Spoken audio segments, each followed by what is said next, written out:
Hello, boys and girls, and synth nerds of all ages. This is Prozak Morris coming to you from my ghetto bedroom laboratory. I'm here today to go in depth and discuss the brand new boutique JP-08 by Roland.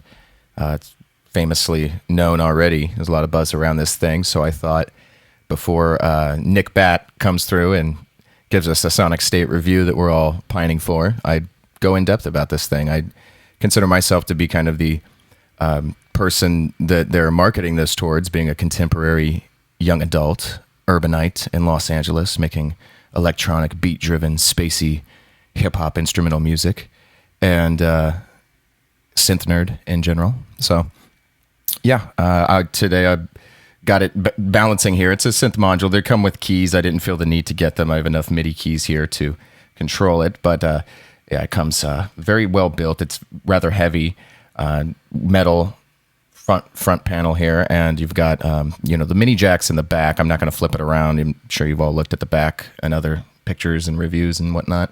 But you've got your stereo out, which I think I would have preferred a 1/4 inch out, but give you the stereo and you can kind of get it into a mixer or your interface or what have you easily. Micro USB to power it, and MIDI cable, mini in and out. You can chain them together. We all know. I won't go too much into that. But yeah, everybody just, I'm sure, is wondering, what do these things sound like? Does it sound like the real thing? Well, I've only played the real thing once for about 10 minutes. I was fortunate enough to come across one, and it did sound beautiful, and it did spark a love for hardware analog synths for me personally. I've kind of fantasized about owning one ever since. Almost said synth. Which is why I went and sprung for this one. Definitely pulled the trigger the second I heard they were making it. I was already in my head, had bought one. So, yeah, I wanted to just go through the raw oscillators and the raw characteristics of this synth that give it its sound. It definitely has a sound. Does it sound like the Jupiter? I think so. Does it sound analog, given its ACB and its digital at heart? I do own a couple of analog pieces. I've got a Micro Brute and a Volca, and definitely spent many hours on YouTube listening to analog. And I think that it's kind of somewhere in the middle, in my opinion. It's got a kind of a harsher top end. I'll let you judge for yourself. But the kind of core nature of what the living and breathing analog sound that kind of gives it that thing that we all love. I do think that they got it very well on this, and it does have that. So I've got it zeroed out now. I've taken the liberty of erasing all the factory settings. I'll be controlling it from my Ultra Nova here. And I'm just going to kind of go through the building blocks of this synthesizer for you guys. And at the end, I'll play some of the sounds I've made. I've had it for about 18 hours. So, I've delved into it a bit. I've got a few sounds I'll show you guys at the end that I've made. But we'll just start right now. I have it at a sine wave here, and just gonna have a listen to this here. It's just oscillator 1. We've got 2 VCOs, 1 and 2. We're going to listen to 1, and here's the sine wave.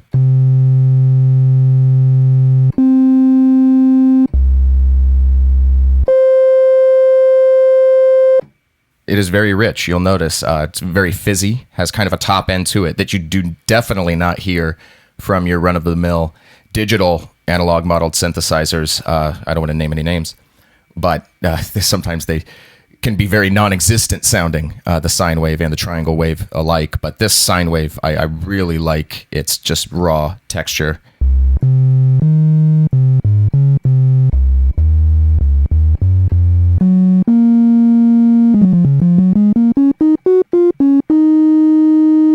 You go down low, it's definitely got some thump.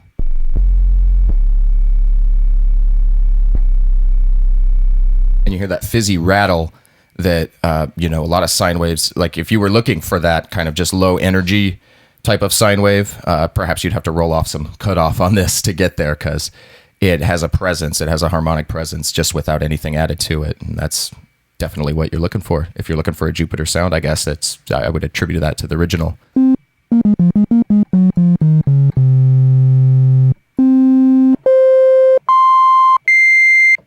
Okay, I'll take a look at the triangle.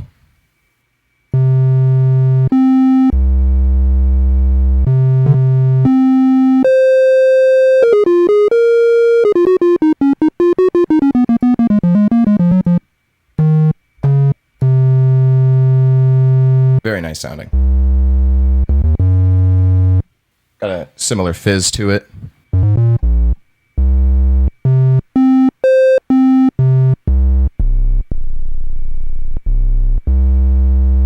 Definitely a presence in the low, mid, and even on the top end a little bit, which, again, for a digital synth and a triangle wave, not so common. Not in my experience.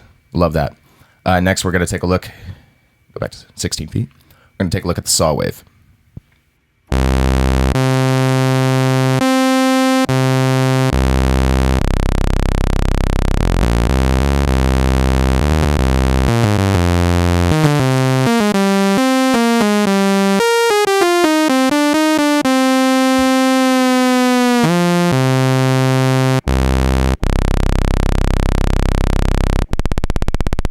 Goes way down low. Yeah. So I haven't heard too many digital synths from my ears. I've got a Nova, Ultra Nova, and a Korg Triton that are kind of my go-to powerhouse synths for trying to get sounds and trying to fake analog sounds. And man,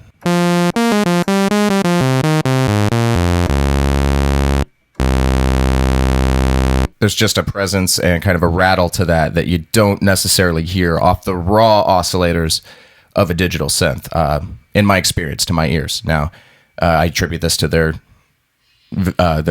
tireless search to try to model the circuits of the original units and not just the sound or not just the waveforms, but the circuits that make them. And I think that was a good choice. I think they did pretty good.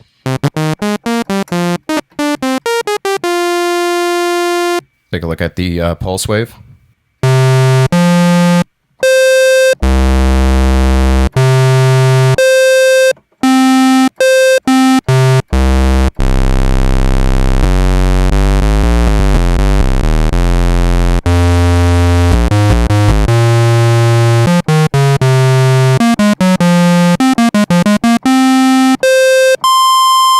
Yeah. You'd probably hear that. And I'm not EQing or compressing this at all. You're hearing a raw feed. There is a harshness that kind of does give out that it is digital.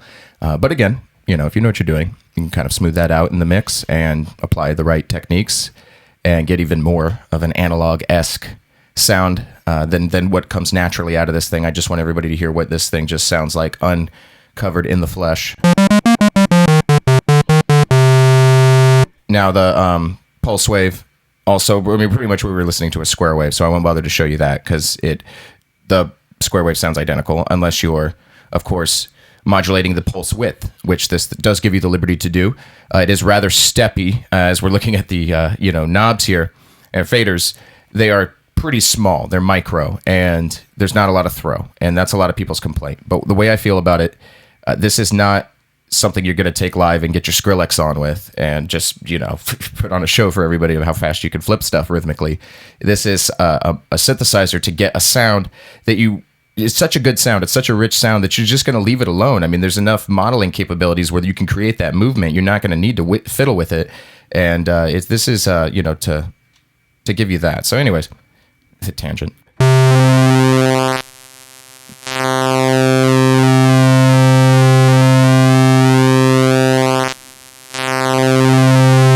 I'm sure you do hear that stepping, which is fine because when you do start to modulate it with the envelope and the LFO, you start to route it there. It does actually sound very smooth. I'll give you a quick example of that. You got your switch here. You can choose whether to leave it sterile, LFO, or envelope. Is going to influence it. Right now, I'll send it to the LFO.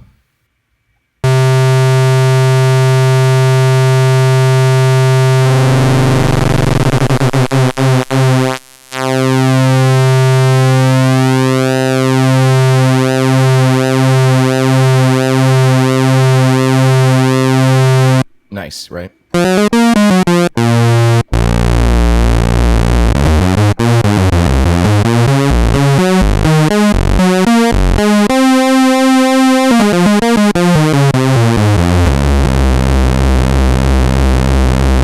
That's, yeah, everybody loves that. And that really, that is extremely fat. That's a raw oscillator just from this synthesizer getting a little pulse width. So, it's a beautiful thing. Again, the square wave, which we heard, is just the same thing as the pulse without the action. And I believe the last but not least here, little noise. Now, to my ears, that doesn't sound like white noise, which I know to be a little bit more, I don't know, what's the word? Brilliant, top end, heavy.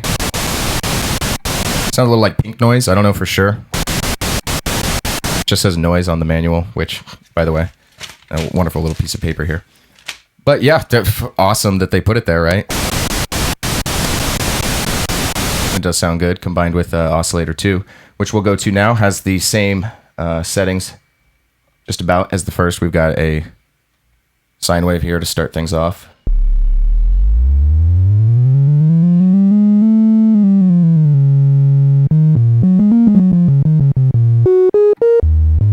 Same little fizzy quality to it. You've got your saw on Oscillator 2. There it is.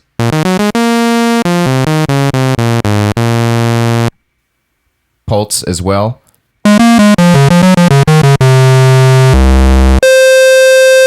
Which can, it also responds to the pulse width modulation here at the VCO mod. And we've got here is where the low frequency oscillators start. And these are pretty rad. What they are, from what I understand, I'm no scientist here, but they are really, really low generated sound waves that you can kind of barely hear. Going up super high in the octaves here, you just kind of hear it rattling. So what they're designed to do is affect VCO1, and you do that with the cross mod or just by having it in. So I'm going to go back to Oscillator 1 here and show you what that does. So now you're just hearing Oscillator 1, but Oscillator 1 through the cross mod is going to behave. VCO2's low frequency is going to be modulating it. If that makes any sense, hopefully it does when you hear it. Oh, nope. Let's give it a saw.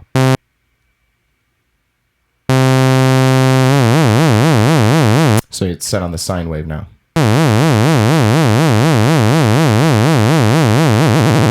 And the pitch is accelerating the frequency or decreasing it.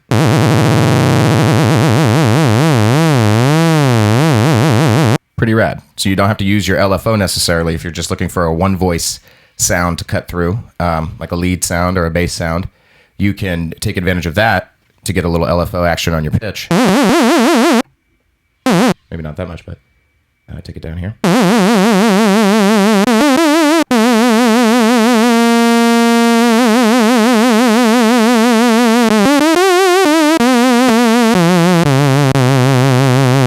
Yeah, and that frees up your LFO to do something else cool, which, by the way, we'll go to now. So, take a saw here.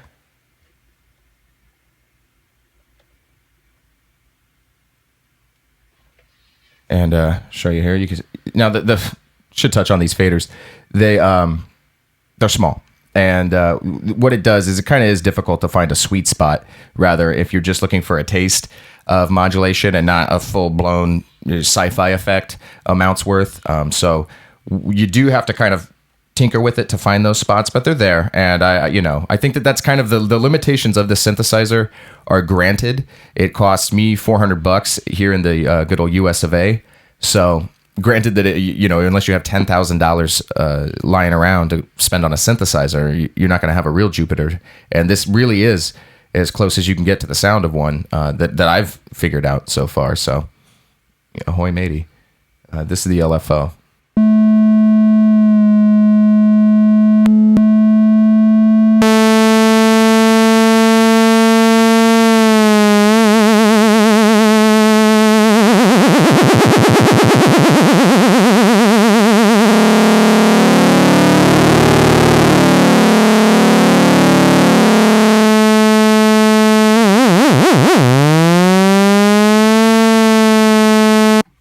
Has a delay time, so you can go do a little fade in before the LFO kicks in. It's nice.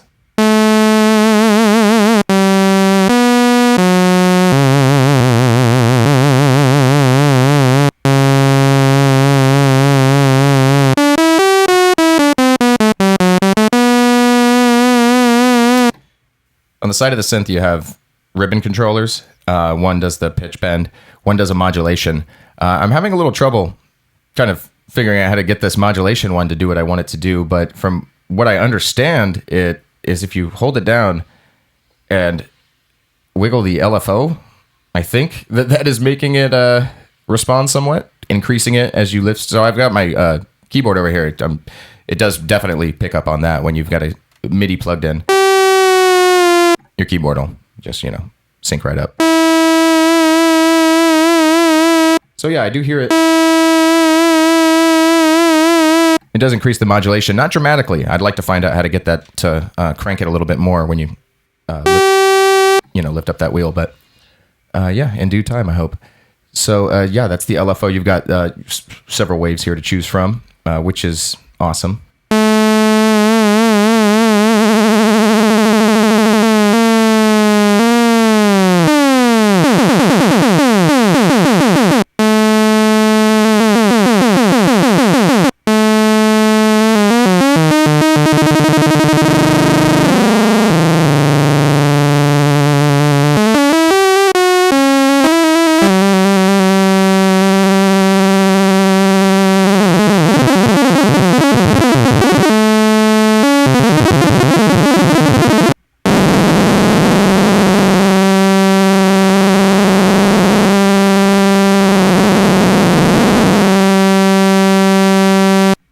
And there they are. You also have envelope mod here. What that does is it modulates the pitch of your oscillator according to the envelope. I believe it's fixed to envelope 1 from what I gather. So just to give you an example of that.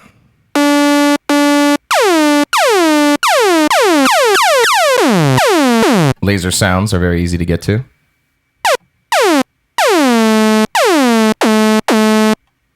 You can add, you can reverse the envelope.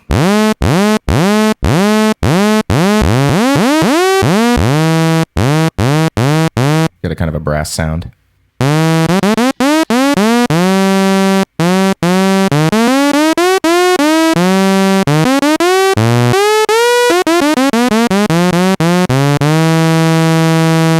Something like that. And yeah, and then we find ourselves back at pulse width and cross modulation, which I kind of showed you when I was going by these low frequency oscillators here on VCO2. Cross mod. Also, you don't have to have those, synced up. You can just use the regular waveforms, and it does some pretty gnarly stuff to the signal. I don't know. It's modulating it at rapid rates, something gnarly. It does kind of sound out of control. Not very musical, but I'm sure with some clever sampling or just finding a sweet spot here, just giving it a taste, you can come up with some cool sounds, and it sounds a little something like this.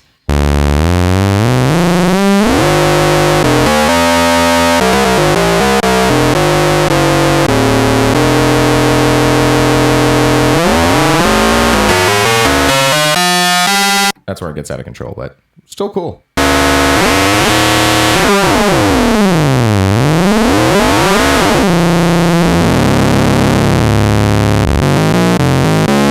I do like it, just giving it a taste here.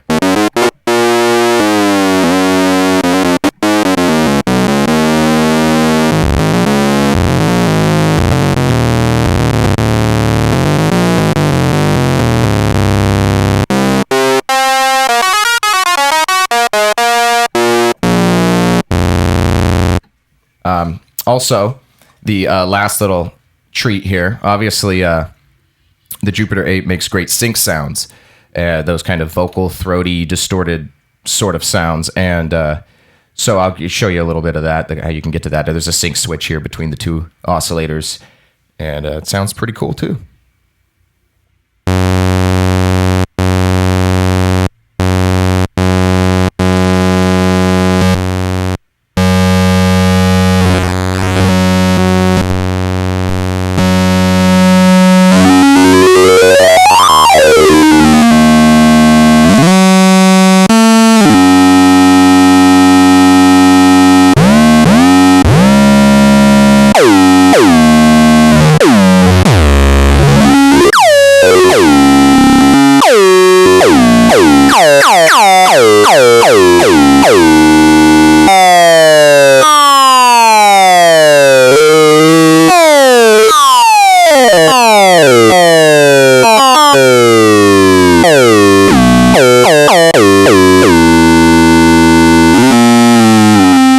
Yeah, that was bizarre, but that's kind of what it does. If you're clever with it, it can sound good, actually. That was not so much, but you get what it does. So, which now we'll kind of cover the filter here. The filter section on the original Jupiter is very luscious, juicy, wet, slippery, splashy kind of sounding. They did a really good job on this one. Start here with just a saw wave, and we'll give you a taste of what that's doing.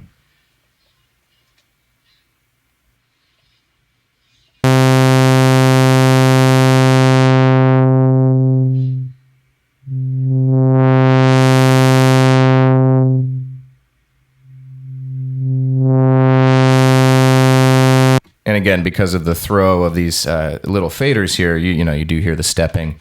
But when assigned to the the LFO and the envelope, it's very smooth. It does sound good. That was the 24 dB slope. I'll go to the 12 dB slope. You can hear that.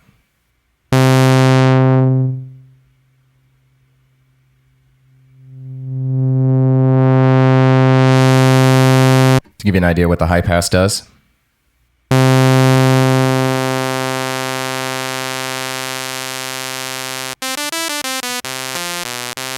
So as you can hear, it's maxed out. It doesn't go into the kind of non-existent, just little fizzy, thin little string of a sound that some high passes get to. But it is cool to have that there. It's for timbre and tonal quality possibilities. Kicking the resonance. The way I feel about digital resonance. I feel like unless it is true analog, that is kind of the one thing that is hard to cheat when it comes to just the raw signal like we're hearing now with no EQ, no compression. The filter tends to be that thing that glues everything together in an analog synth and gives it its charm, or maybe not that thing, but one of the crucial components. So I'll crank the resonance here and let you hear for yourself kind of what it does and what it adds to the quality of the sound. This is at about halfway.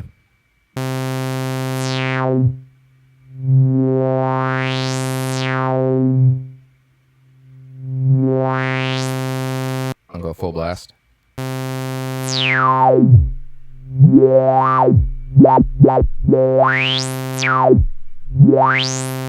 You can already hear that splashy, wet quality that it does have. Granted, when you kick it in, it is going to cut the signal a little bit. It's one of those types of filters, which I'm sure they're just, attributing that to the original. I'm sure it probably did that, as a lot of, analog filters do. But, turn it up, right?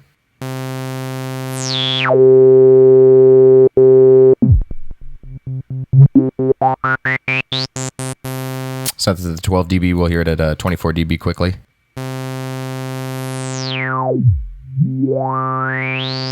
You hear that stepping a lot more with the 24 dB. Steeper slope, I guess. Okay, I'm going to take the resonance down and we'll hear it with some LFO modulation.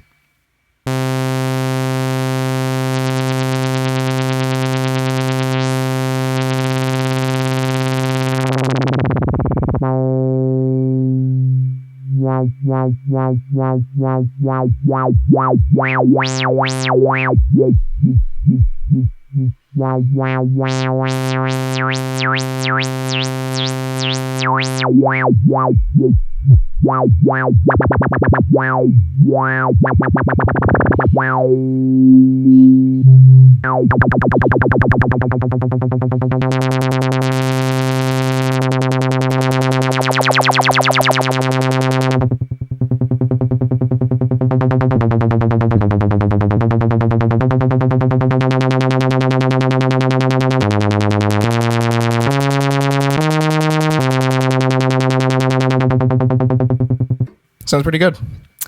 So, and then you can also obviously send your filter to the envelope modulation. You can choose whether you want envelope 1 or envelope 2 to affect it, which is nice. You can sync it with whatever is happening with your VCO amplitude, or you can have an independent one, which I more often than not like an independent one for my filter. Whatever way you want to swing, it's up to you. I'm not going to judge you, but that's the way I like to roll. So let's hear that.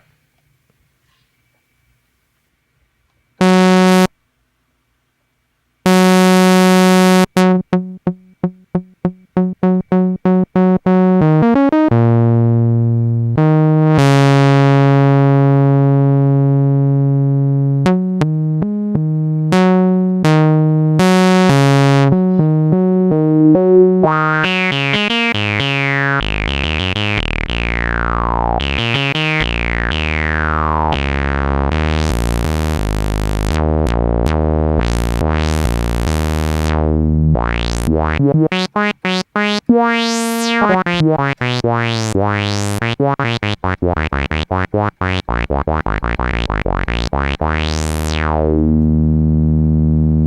it's starting to sound like a Jupiter now. It does have that splashy, wet quality to the filter that I guess Roland early synths were famous for. They do a really good job with it. And again, that stepping and that digitalness of the filter, which is blatant when you're just fiddling with it. And again, you're not going to be, Skrillexing live with this thing, but you are going to find little sweet spots. You can if you dig hard enough. Well,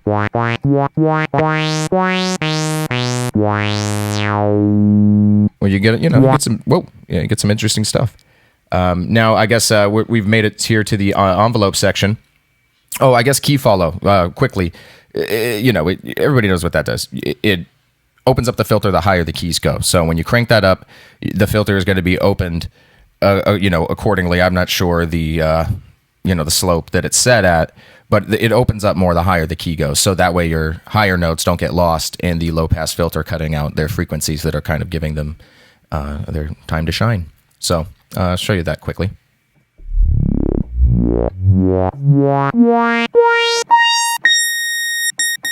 I'm going to take off the envelope so it's more apparent here.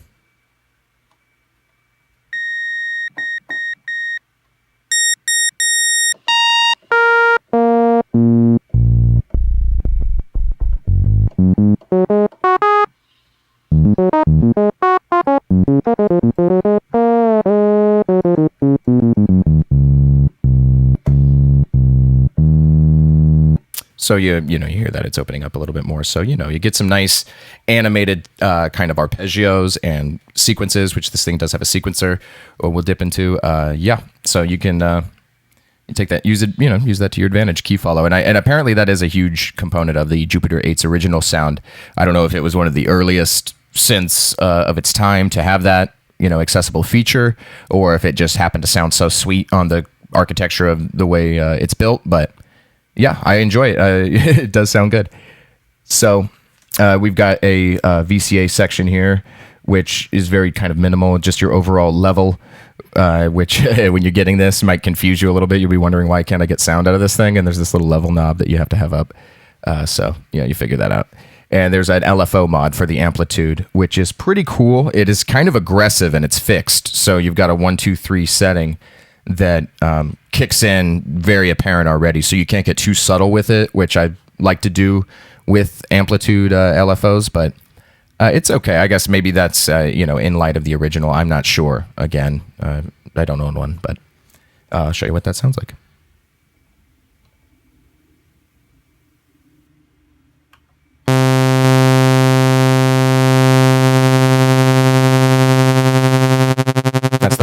That's the most aggressive setting here.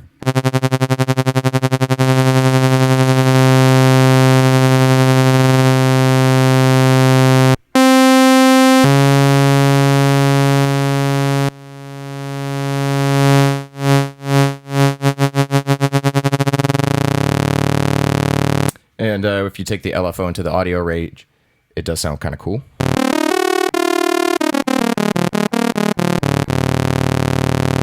Like a broken device trying to get a sound out that can't quite do it already. That kind of sputtering sound out. It's pretty cool.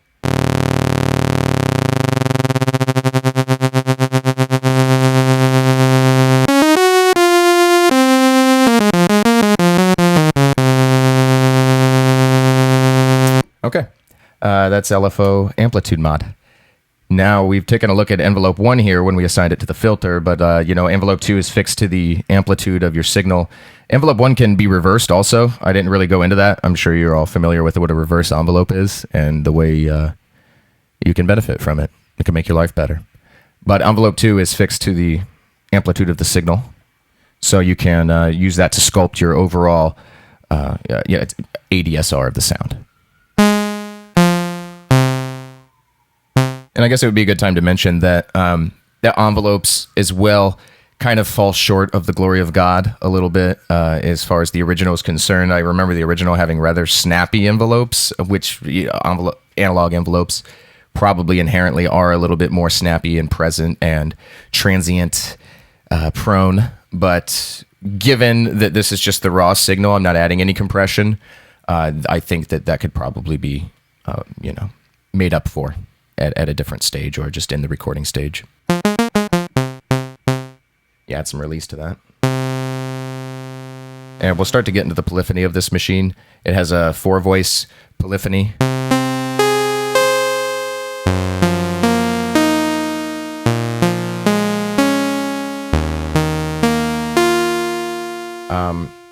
I'm fine with that, really. Obviously, you're not going to be using this to make your cover of Blue Monk on the Roland Jupiter, but if you're, looking for this, what I'm looking for this for, which is just to add that classic saucy, slippery sound of a Roland analog Jupiter to your existing arsenal, I think this is an ideal synth. So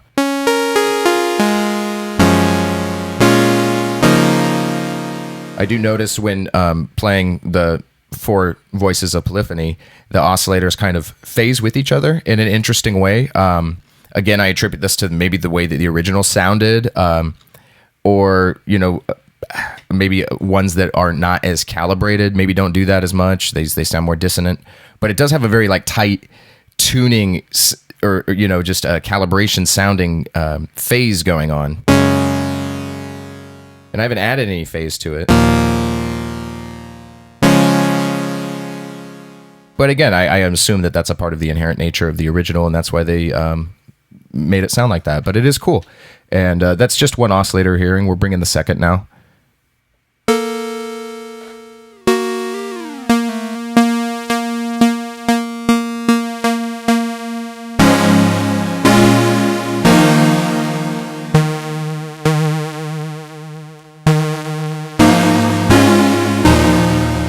Sound starts to really open up and get fat and rich, and you start to hear that familiar vibe that you're looking for when the thought of a Roland Jupiter tickles your fancy.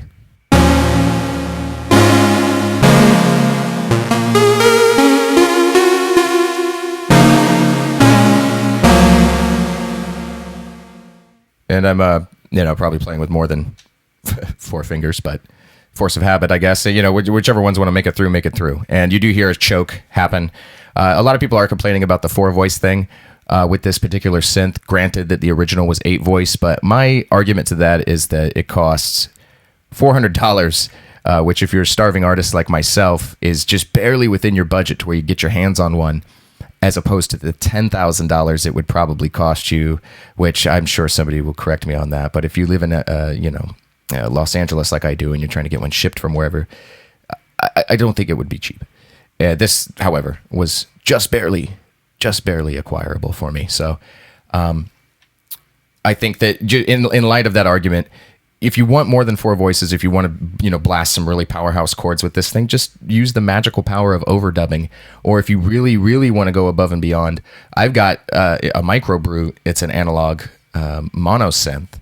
And with a little hard work and ingenuity, I've turned it into a 64-voice polysynth. And if you really want to know how I did that, maybe leave a comment about that, and I'll tell you. Or I'll make a video about it, better yet, if you like it, that sort of thing. Anyways, back to the Jupiter. We're almost kind of through here. The envelope section, granted, is going to sculpt the sound here. If you are looking for a particular characteristic or type of sound, that's kind of your go-to place.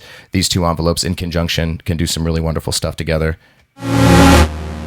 When you start sending the filter to 1, and obviously 2 is going to be doing its thing on the amplitude.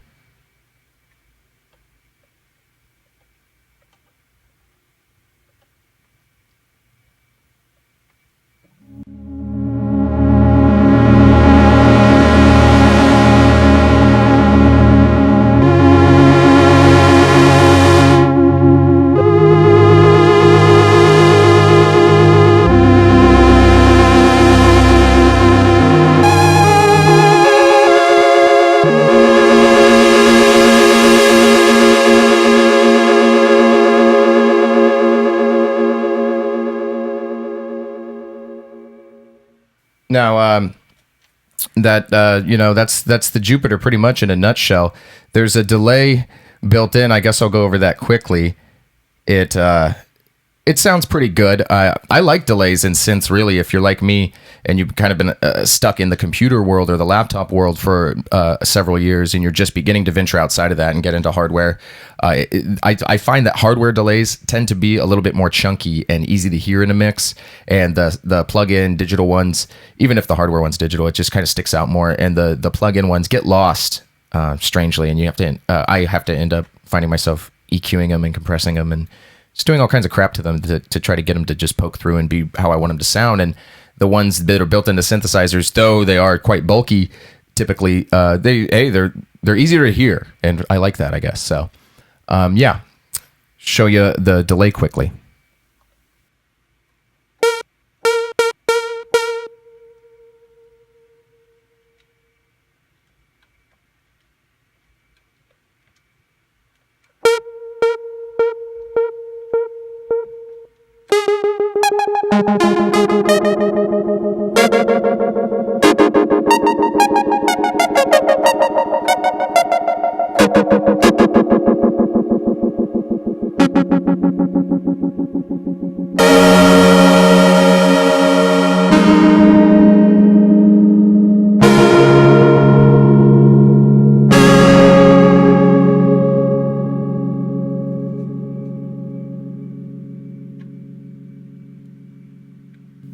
Kind of has that strange metallic, I don't know, quality to it. Bucket Brigade, maybe. I don't know if that's what I'm even something I heard somewhere, but yeah, I think I don't know. It just has some. It does have an analog sound to it. It's kind of got that like muffled top end kind of sound, and you know you can set parameters to it. You have to do a bit of strange diving on this thing, and I should mention that the patch number scheme is a little bit weird. It confused me at first.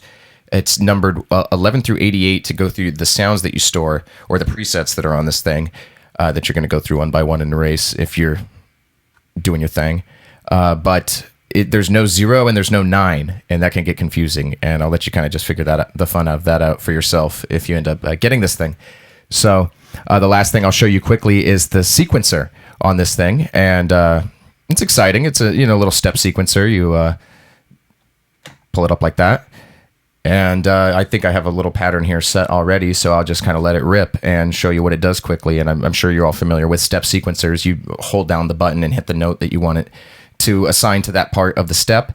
And there's a couple little functions to do ties and to do rests, which are obvious. And with your trusty, handy-dandy zine of a manual, you will figure that out. Let's turn off that wild delay quickly.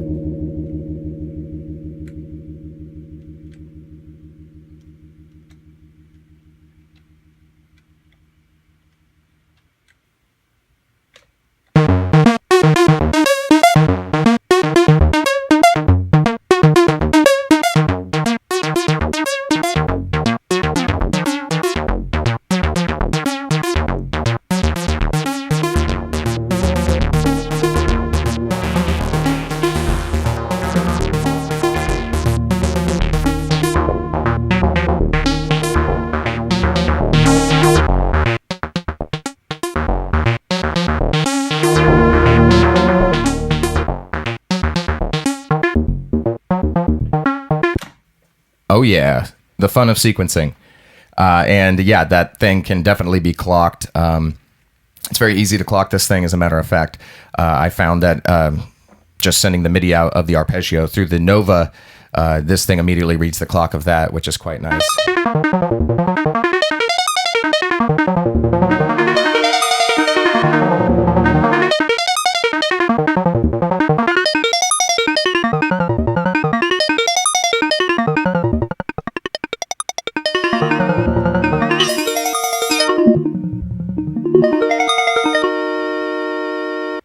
Fun times.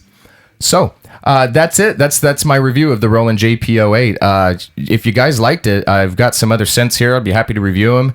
I've got some other samplers, drum machines, things of that nature. I've definitely got music. Prozak Morris is my artist name. And if you just check out my YouTube channel, I've got my tracks on there that are my actual tracks. I've got a couple jams of me just improvising with stuff, and I'm going to be adding more. And I'd like to do more of these kinds of videos if they are appreciated. So if you're looking to get the JP-08, they are are out now. I think if you're just getting into synthesis, or say you're in high school and this is something you're just getting into and you're looking for a good starter synth, I would veer you away from it. I don't think it's necessarily serving that purpose. I think this is for the intermediate experienced synthesizer enthusiast who is venturing into the hardware world, who knows and understands what the JP-08 has to offer as far as the sound of the Jupiter. It is a very close, as I said earlier, it's kind of somewhere in between the analog and the digital world, and it's certainly as close as you're going to get without having a real one from what I've come across, plugins included, that's for damn sure. And it has a sound that you can't really forge with anything else from my experience either. And granted, I'm not the most experienced synthesist, but I think that for what they're charging for this thing and what it sounds like and what it does, if you're looking for that just nice marinate, that nice sauce, that slippery, wet ingredient to add to your sonic palette that you've already developed, that this is definitely a good buy. So I'll end it on some sounds. I'll demo some sounds that I've made on this thing, and you can kind of get a feel for what can be done with it, I guess, for what I'm capable of in 18 hours. And yeah, again, I hope you guys like the video. Comment below if you have any thoughts or questions or anything. I'd be happy to chat and interact with you guys.